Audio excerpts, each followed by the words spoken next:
Praise the Lord. आप सबको प्रभु यीशु नासरी के समर्थी नाम में जय मसीह की। आइए हम खुदाबंद के आगे चलते हैं, खुदा की हजूरी में, कि वो हमें अपनी प्रेजेंस में इसी तरीके से बना के रखें। हालेलुया। धन्यवाद खुदाबंद पिता परमेश्वर, हम आपका धन्यवाद करते हैं आपकी दया, आपके अनुग्रह के लिए। पिता परमेश्वर, आपने ये समय हमें दिया, हम आपका धन्यवाद करते हैं। पिता परमेश्वर, आपका पवित्र आत्मा हमारे अंदर ठहरे खुदाबंद, वो हमें स्पर्श करे खुदाबंद। पिता परमेश्वर, आपके स्वर्गदूत हमारे चारों ओर बाड़ा बना के रखें खुदाबंद, ताजो बैरी की कोई चाल कामयाब ना हो खुदाबंद। पिता परमेश्वर, हे पिता परमेश्वर, आप आत्महान सामर्थी परमेश्वर है, आप आत्महान प्रकर्मी परमेश्वर है। हे अब्राहिम के परमेश्वर, इसहाक के परमेश्वर, हे याकूब के परमेश्वर, आप दयालु है, भले हैं खुदाबंद। हे खुदाबंद, आपका राज्य आए पिता परमेश्वर, जैसे स्वर्ग में आपकी इच्छा पूरी होती है वैसे पृथ्वी पर भी आपकी इच्छा पूरी हो खुदाबंद। हमारे जीवनों में आपकी इच्छा पूरी हो खुदाबंद। हे खुदाबंद पिता परमेश्वर, आप भले हैं, आप उस भलाई के कारण हम पे दया करें खुदाबंद पिता परमेश्वर। हे अब्बा पिता, हम आपकी दया के लिए आपका धन्यवाद करते हैं। आप हमारा बल है, ताकत है खुदाबंद। हे खुदाबंद, इस समय जो सभी मसीही बहन भाई ये प्रार्थना सुन रहे हैं खुदाबंद, उनके जीवनों में आप जानते हैं कि उन्हें किस किस समस्या में से निकलना पड़ रहा है, कौन कौन सी विपत्तियां उनके जीवन में है। वो सब विपत्तियां आप दूर करें खुदाबंद पिता परमेश्वर। आपका पवित्र आत्मा उन्हें स्पर्श करे खुदाबंद पिता परमेश्वर, उन्हें हर मुश्किल से उभारे पिता परमेश्वर। हे खुदाबंद, हम आपका धन्यवाद करते हुए आपके वचनों में चलते हैं पिता परमेश्वर। वो वचन हमारे जीवन में ठहरे और हम उन वचनों पे चल सके पिता परमेश्वर, और हम 100 गुना फल लेकर आ सके। ये प्रार्थना हम प्रभु यीशु नासरी के समर्थी नाम में मांगते हैं और पा लेते हैं। आमीन, आमीन, आमीन। हालेलुया। सो मेरे प्रियो, आज जो खुदाबंद ने हमें वचन दिया है वो वचन है यिर्मयाह अध्याय 33 और वचन नंबर 3। यिर्मयाह 33:3। वचन क्या कहता है कि मुझे पुकार और मैं तुम्हें उत्तर दूंगा, और तुम्हें हर बड़ी से बड़ी औखी हर मुश्किल बात बताऊंगा जिन्हें तू नहीं जानता। हालेलुया।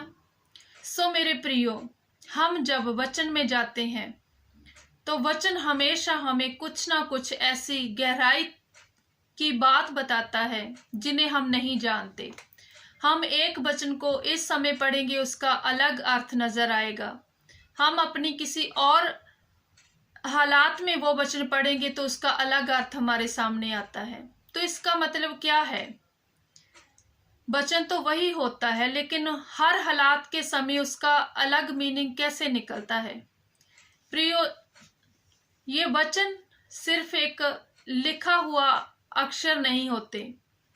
ये वचन हमें हमारे जीवन की गहराई बताते हैं।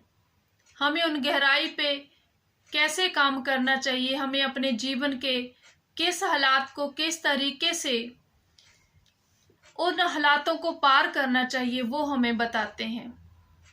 ये सिर्फ इसीलिए संभव होता है क्योंकि खुदाबंद, खुदा का आत्मा हमारे संग होता है। वो हमें बताता है कि हमें क्या करना है, इस हालात में हमें क्या करना चाहिए, क्योंकि हमारा परमेश्वर जिंदा परमेश्वर है। हालेलुया। सो मेरे प्रियो, ये सब कुछ तब संभव होता है जब हम स्पिरिचुअल लाइफ जीते हैं, आत्मिक जीवन जीते हैं। तो क्या हम आत्मिक जीवन जी रहे हैं और या फिर हम दिखावा कर रहे हैं? हम बाइबल भी पढ़ते हैं, वचन भी देखते हैं, उन पे चलते भी हैं। क्या ये स्पिरिचुअल लाइफ है और या सिर्फ दिखावा है? मेरे प्रियो, हम उन वचनों की गहराई को तब ही समझ सकते हैं जब हम खुदा की इच्छा के अनुसार अपना जीवन गुजारते हैं। हम प्रार्थना तो करते हैं, क्या हम अपने जीवन का उत्तम समय खुदा को देते हैं? हम मांगते तो हैं, क्या हमारी हर बात का, हमारे हर क्वेश्चन का आंसर हमें मिलता है? लेकिन खुदा का वचन तो कहता है अगर तुम मांगोगे तो तुम्हें दिया जाएगा। तो जब हमें कुछ सम टाइम ऐसी हमारी बेनती, हमारी प्रार्थनाएं होती है कि हमें वो काफी टाइम से प्रार्थना करने के बाद भी पूरी नहीं होती, तो हमें ये नहीं निकालना चाहिए कि हम ये वचन गलत है, ये वचन पूरा नहीं हो रहा, या खुदा नहीं है हमारे साथ, जब हम गुनहगार हैं, हम पापी हैं। हमें ये बातें नहीं सोचनी चाहिए, बल्कि ये सोचना चाहिए कि क्या हम इस वचन पे मनन करके पूरे विश्वास के साथ खुदा से मांग रहे हैं।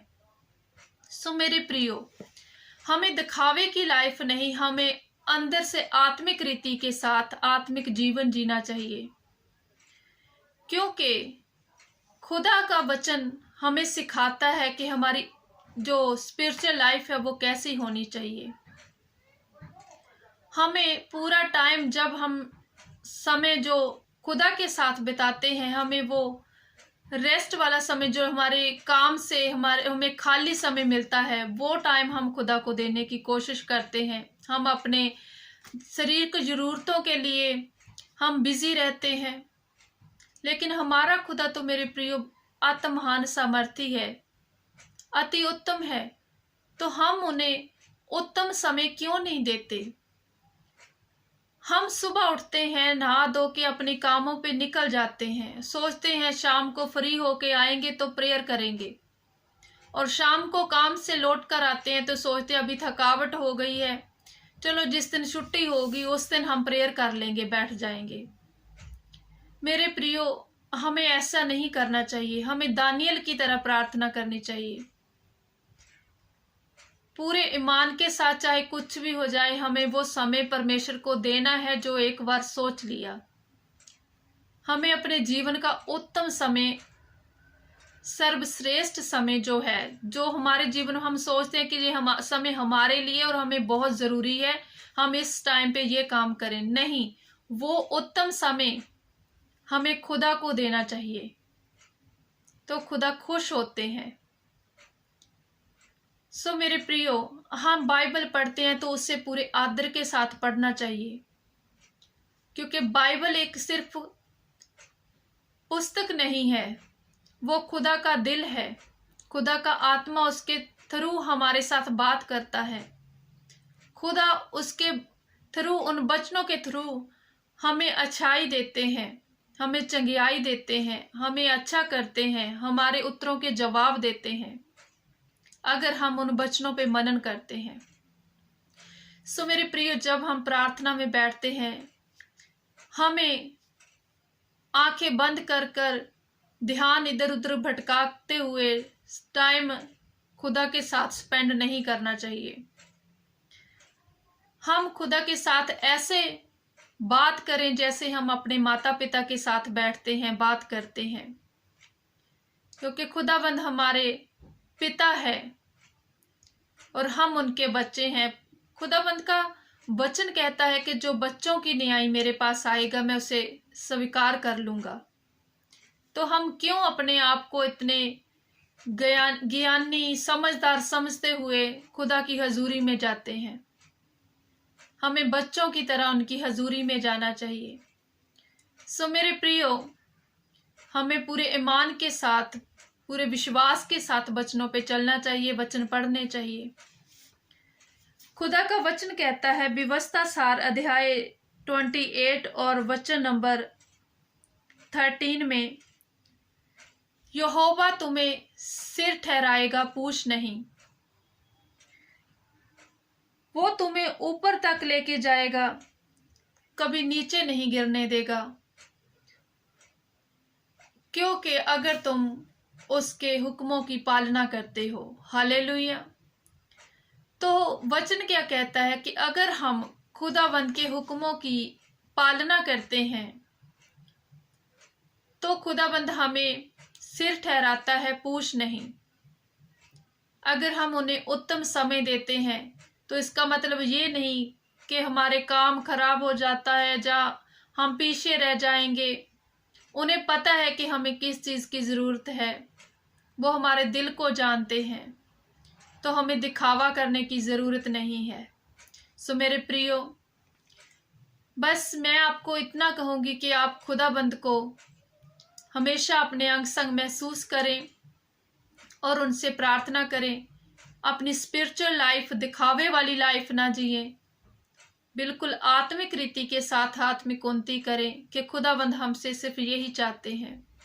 हालेलुया। वो हमें सामर्थी बनते हुए देखना चाहते हैं। हम सामर्थी बन सकते हैं वो सिर्फ खुदाबंद के वचनों पे विश्वास करके और उनके वचनों पे चल के। हालेलुया। आइए हम प्रार्थना करते हैं कि खुदाबंद हमें ये समझ दे, बुद्धि दे, ज्ञान दे। हालेलुया।